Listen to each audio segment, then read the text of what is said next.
प्रदेश में प्रयागराज के बाद एक सबसे बड़ा डेस्टिनेशन है और उसका नाम है श्री अयोध्या धाम। जी हाँ, हम बात कर रहे हैं उत्तर प्रदेश में अयोध्या धाम की।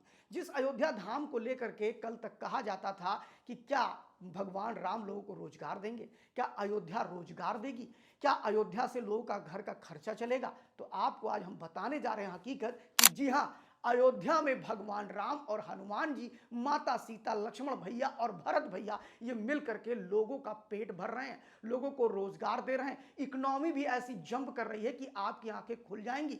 सुनने के लिए इस वीडियो में बने रहिए, अंत तक हम बताने वाले हैं अयोध्या के कुछ ऐसे फैक्ट्स जिसको जानकर आप भी दंग रह जाएंगे।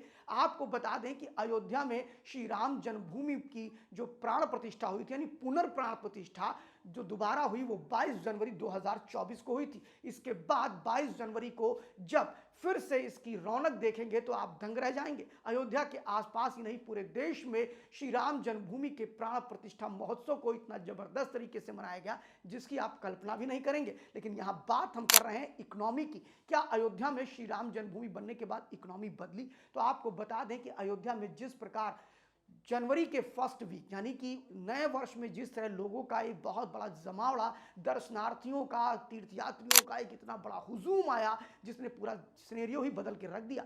आपको बता दें कि जहां एक तरफ प्रयागराज में लोग डुबकी लगाने आ रहे हैं, वहीं अयोध्या में भी भारी संख्या में श्रद्धालु और भक्त दिखाई पड़ रहे हैं। ऐसे में आपको बता दें कि अब तक की 4 करोड़ से अधिक लोग अयोध्या में दर्शन कर चुके हैं, जो कि एक तरह से वहां के श्री राम जन्मभूमि तीर्थ क्षेत्र ट्रस्ट ने इसका खुलासा किया है। लेकिन अब बात आती है कि क्या इससे इकोनॉमी बढ़ी? बिल्कुल बढ़ी।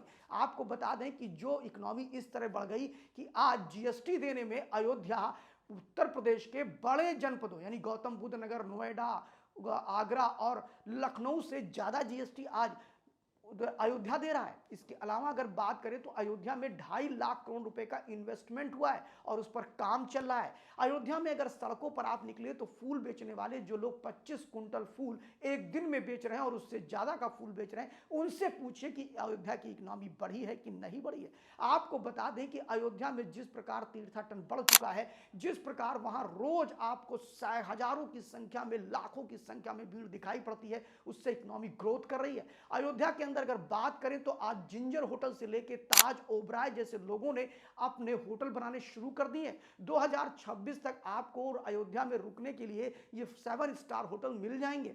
आपको बता दें कि चाहे वो ताज हो, ओबराय हो, जिंजर हो, हयात हो, सबने वहां पर जमीन लेकर के कंस्ट्रक्शन शुरू कर दिया है। इन्वेस्टमेंट टॉप क्लास का जा रहा है। आपको बता दें कि आज की डेट में अगर आप बात करें तो अयोध्या के अंदर इकोनॉमी किस तरह ग्रोथ कर रही है उसका अंदाजा आप इसी से लगा सकते हैं कि जहां अयोध्या में वो चीजें जो बाहर बिकती थी अब अयोध्या में बिकने लगी हैं। वहां पर सिर्फ पूजा सामग्रियों की बात की जाए तो अभी तक 15,000 करोड़ रुपए का जो कारोबार कर चुके हैं पूजा सामग्री वाले, और ये 15,000 करोड़ कोई छोटी मोटी रकम नहीं होती है। इस तरह एक चीज तो तय है कि अयोध्या का सिनेरियो बदलता जा रहा है। अयोध्या की अगर बात करें तो 5 स्टार होटल से लेकर के मझोरे होटल, और सबसे बड़ी बात कि अयोध्या में रहने वाले लोग भी अब माला माल हो रहे हैं। बहुत से लोग ऐसे हैं जो अयोध्या में रहते हैं, अच्छा मकान बना लिया है, लेकिन वहां उनके पास रहने वाले लोग नहीं है। और कुछ ऐसे भी हैं जिनके पास मकान बने हैं लेकिन पुताई तक का पैसा उनके पास नहीं था। उनको भी राजा राम, भगवान राम ने इतनी बड़ी कृपा की, हनुमान जी ने इतनी बड़ी कृपा की कि वहां पर होम स्टे उन्होंने ले लिया। आज अयोध्या के अंदर 1000 परिवारों ने होम स्टे में पंजीकरण करा रखा है, जिसके माध्यम से बाहर से आने वाले जो आगंतुक तीर्थयात्री हैं, पर्यटक हैं, उनको रुकने के लिए सस्ती सुविधाएं और अच्छी सुविधाएं मिल रही हैं। वहीं पर इन परिवारों को भी अच्छी खासी कमाई हो रही है। जो लोग कल तक कहते थे कि क्या राम और भगवान हनुमान इनको रोजगार देंगे, तो वो अब देख सकते हैं कि किस तरह अयोध्या अब अर्थव्यवस्था की धुरी बनता जा रहा है, उत्तर प्रदेश की इकोनॉमी का ध्रुव बनता जा रहा है। और ऐसे में एक चीज तो तय है कि अयोध्या में जो प्राण प्रतिष्ठा का 1 साल पूरा हुआ, इसके बाद जब उसकी समीक्षा की गई तो लोगों का दिल बिल्कुल बाग बाग हो गया। जिस प्रकार श्रद्धालु वहां पर आ रहे हैं और वहां पर जिस प्रकार इकोनॉमी अपने उछाल पर है, आने वाले लोग रहते हैं उसका पैसा देते हैं, चलते हैं तो ट्रांसपोर्टेशन का पैसा देते हैं, खाते हैं तो उसका पैसा देते हैं, तरह तरह की चीजें खरीदते हैं उसका ही पैसा देते हैं। यानी अयोध्या में आपको यह भी बता दें कि जो वहां की इकोनॉमी है वो सिर्फ अयोध्या के लिए ही नहीं है, बाहर से भी लोग आकर के अब अयोध्या में व्यापार कर रहे हैं। और अच्छा खासा व्यापार कर रहे हैं और व्यापार का स्तर हर तरह का है, यानी छोटा व्यापार, बड़ा व्यापार, रेवड़ी पटरी, इसके अलावा बतासे से लेकर के रुद्राक्ष की मालाएं, पूजा सामग्री, ये सारी चीजें बताने के लिए काफी हैं कि अयोध्या अब बदल चुका है। विकास के मायने अब बदल चुके हैं। विकास के मायने अब रोड बनाना नहीं, विकास के मायने रोडों से तीर्थ स्थल को सौंदर्यीकरण करके उससे इनकम जनरेट करना है। शायद यही कारण है कि उत्तर प्रदेश की सरकार विंध्याधाम, विंध्याचल कॉरिडोर, प्रयागराज, अयोध्या, मथुरा, काशी, चित्रकूट जैसे संस्थानों को या स्थानों को, पवित्र स्थानों को इतना व्यापक और बढ़िया बना रही है। फिलहाल आपको अभी तो हमने बताया है कि ये इकोनॉमी कैसे चल रही है, लेकिन इसमें एक आयाम जोड़ देता हूं आपके लिए अपनी तरफ से। आपको बता दूं कि भारत की जो अर्थव्यवस्था है वह सनातन के इर्द गिर्द घूमती है और यही कारण है कि जब भगवान राम का नाम आता है और अयोध्या का नाम आता है तो ये इसलिए भी महत्वपूर्ण है कि वहां आए दिन कोई ना कोई बड़े आयोजन होते हैं। बड़े आयोजन में बड़ा खर्चा आता है, यानी भंडारे का खर्चा हो गया, कपड़ों का खर्चा हो गया, अन्नदान का खर्चा हो गया और कई चीज़ों का खर्चा हो गया। और अगर आपको एक साधारण तरीके से बताना चाहें तो भारत की इकोनॉमी सनातन पर ही टिकी है। कैसे टिकी है तो सुनिए आप।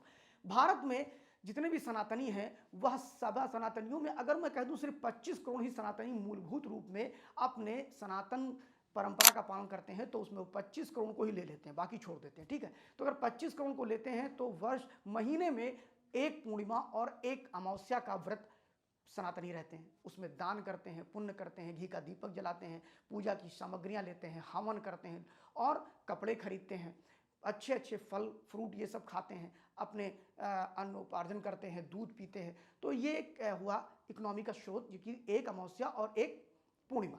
उसके बाद 2 तेरस रहते हैं, यानी जिसको आप त्रयोदशी का व्रत कहते हैं, 2 एकादशी रहते हैं, 2 अष्टमी रहते हैं, 2 सप्तमी रहते हैं और आपको बता दें 2 चतुर्दशी भी रहते हैं और 2 चतुर्थी भी रहते हैं।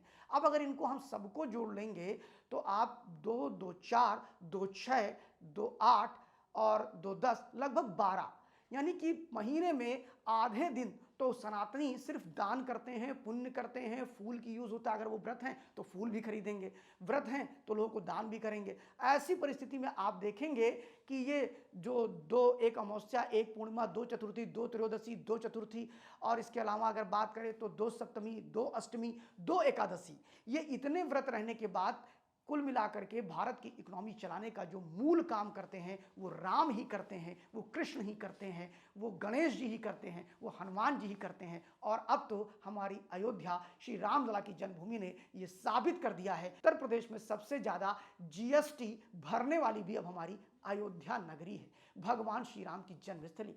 देखते रहिए लाइव यूपी न्यूज़ 24।